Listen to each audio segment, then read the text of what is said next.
Tottenham Hotspur made it back-to-back wins in the Premier League despite going down to 10 men against Nottingham Forest. This was a challenging game that brought many problems to our team. Postecoglou most definitely needs to take a look at Tottenham's disciplinary issues after referee Gillett dished out a number of cards on Friday evening. In total, 4 players get booked, and Yves Bissouma was shown a straight red card. Bissouma's straight red means he is suspended for Tottenham's next 4 games. It is now the 3rd time this season that Bissouma will serve a ban after picking up a 1-match suspension for his red card at Luton Town, and then a further 1-match suspension after obtaining 5 yellow cards in the league. Yves Bissouma will likely now be out until February. By the time he serves his 4 matches, the African Cup of Nations will roll around, and he will be off to play for Mali. Ange Postecoglou will need to find a new pivot for the next couple of months, it seems. Not only does Postecoglou have to replace Bissouma in his starting 11 against Everton, but also Destiny Udogie at left back.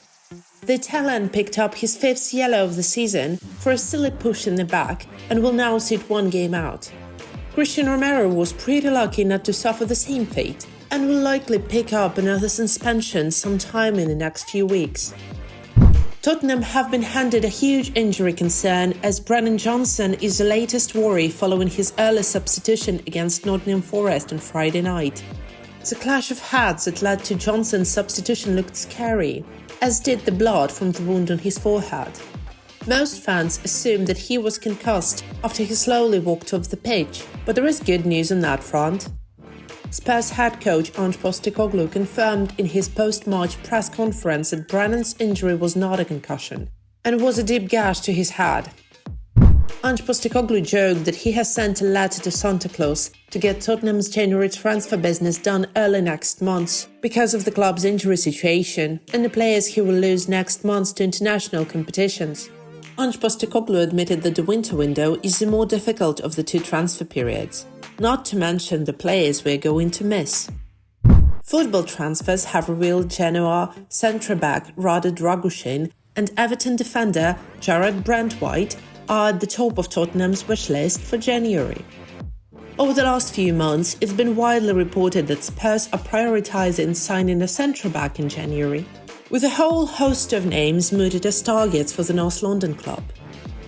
According to TalkSport, Tottenham Hotspur are now ready to strike a definitive blow for Conor Gallagher after Chelsea decided to put him up for sale ahead of January. Gallagher has continued to be heavily linked with the move to Spurs since the summer, but it appeared as if the North London club's hopes of landing the midfielder were over when it emerged last month that Chelsea was set to offer him a new contract.